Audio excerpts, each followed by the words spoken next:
हमारे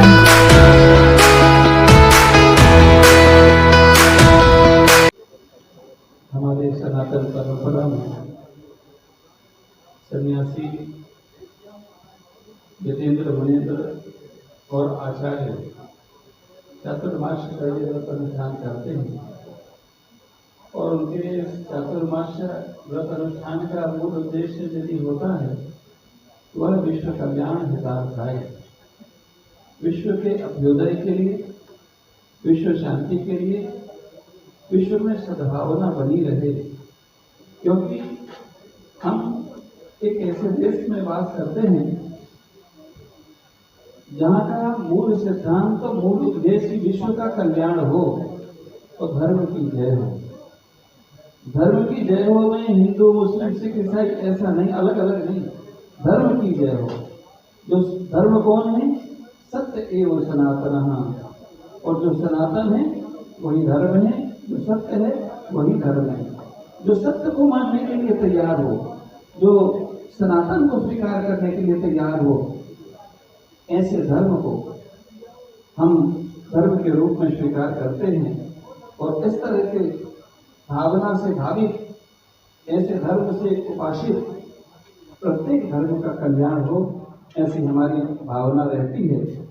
और उसी धार्मिक भावना से ओतप्रोत होकर के इस वर्ष का शंकराचार्य बनने के बाद ये पहला हमारा चातुर्मास है जो मुंबा माई आई, मुंबा माई आई, जहाँ मुंबा माई आई का मतलब यहाँ माँ भी होता है और आई का मतलब आना भी होता है। जहाँ मुंबा माँ यहाँ कृपा करने के लिए, अपना वात्सल्य और करुणा देने के लिए इस महामाया की नगरी पर विराजमान है, प्रतिष्ठित है।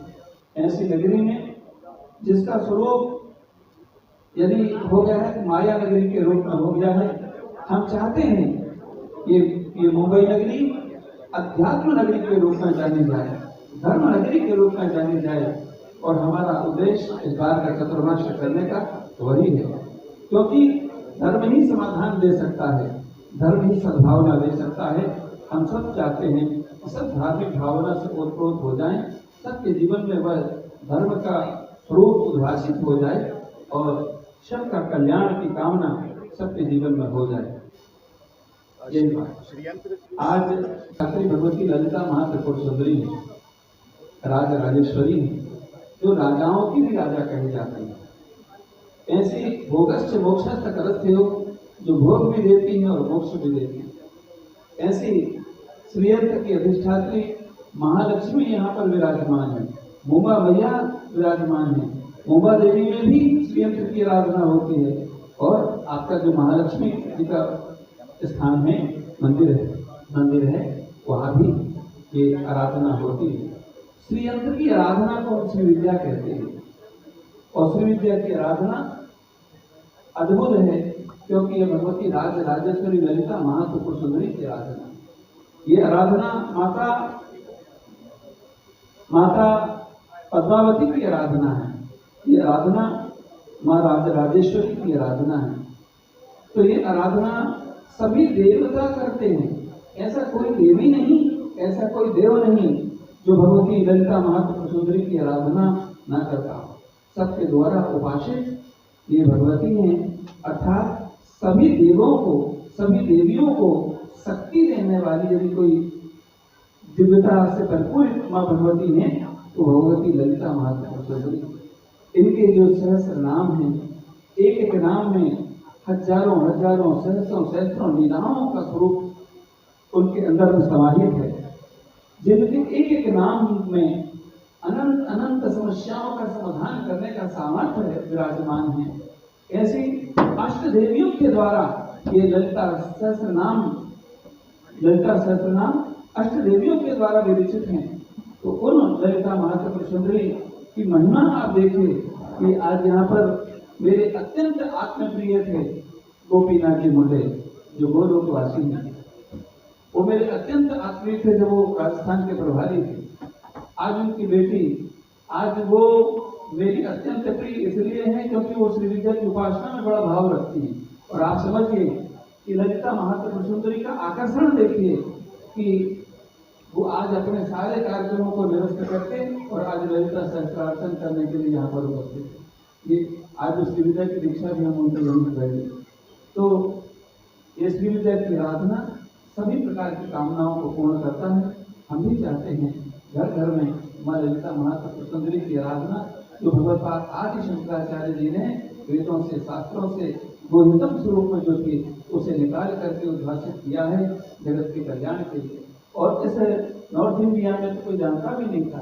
हमारे जो बड़े गुरु जी थे धर्म सम्राट करपात्री जी महाराज, धर्म सम्राट करपात्री जी महाराज इस विद्या को लेकर के यहाँ पर आए और उस विद्या को और भी अधिक विकसित किया। तो हमारे पूज्य गुरुदेव जगत गुरु शंकराचार्य ब्रह्मलीन जगत गुरु शंकराचार्य स्वामी स्वरूपानंद सरस्वती जी महाराज ने किया। आज हम भी चाहते हैं कि वही माँ जगदम्बा की आराधना उपासना सभी लोग भाव से भावित होकर के करें। दूसरा तीसरा एक अंतिम विषय हम और अपना रह करके अपनी बात को विराम देंगे, वो ये है आज बड़ी समस्या बांग्लादेश में जो हमारे हिंदू सनातन धर्मियों के साथ में हो रहा है, जो वहां पर हो रहा है वो उस राष्ट्र की समस्या है।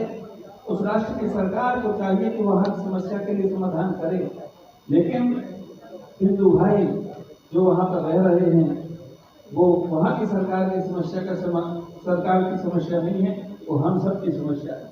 क्योंकि हमने सारे विश्व की मंगल कामना करी है, हमने सारे विश्व के कल्याण की कामना करी है। कभी हमने किसी देश पर आक्रमण नहीं किया, कभी हमने किसी के अधिकार का खनन नहीं किया, कभी हमने किसी उपासना के स्थल पर हमने कब्जा नहीं किया, कभी हमने किसी की उपासना को ठेस नहीं पहुंचाया। लेकिन आज हमारे उपासना के स्थल तोड़े जा रहे हैं। आज वहां पर हमारे जो हिंदू धर्म की माताएं बहनें हैं उनकी मान सम्मान उनकी लज्जा का हरण हो रहा है। आज वहां पर और जो हिंदू भाई हैं उनको सताया जा रहा है। ये निश्चित रूप से हम उदार चरितानाम कुटुंबकम की अवधारणा रखते हैं, सबकी मंगल कामना करते हैं, लेकिन जो हमारे हिंदू भाई हैं उनकी भी हमें चिंता है।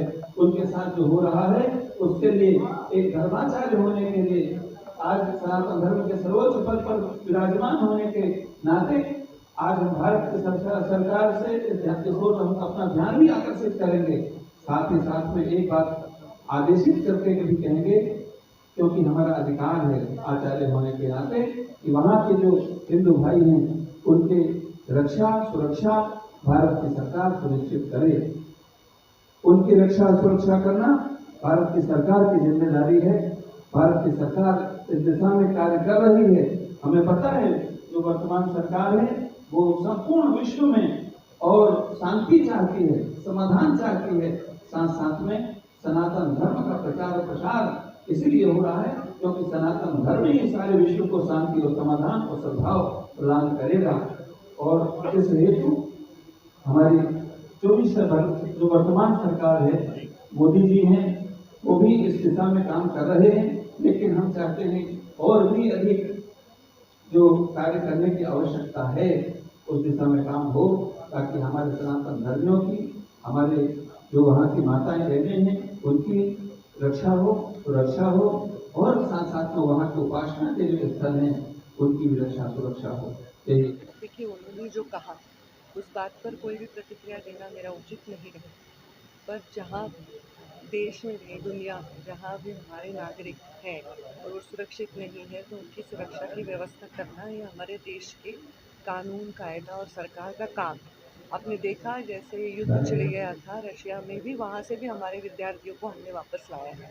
तो जैसे कोई भी देश में वहाँ के नागरिकों के प्रति कोई हिंसा या कोई गलत बात हो रही हो तो उसके प्रति संवेदना व्यक्त करना किसी भी जागरूक व्यक्ति का उत्तरदायित्व है। तो उसी तरह से शायद ये उन्होंने बयान दिया है और वो उसमें अनुचित कोई बात नहीं। फोगाट और कह सकते हैं, फोगाट पे क्या कहेंगे जो 100 ग्राम वजन के बाद उनको ओलंपिक से देखिए, इस पे क्या कहें, पूरा देश जो कह रहा है वही कहें। बहुत बुरा लगा, बहुत, मतलब इस बात को शब्दों में नहीं बयान कर सकती। और इस बारे में मुझे लगता है कि अथॉरिटीज़ योग्य कार्रवाई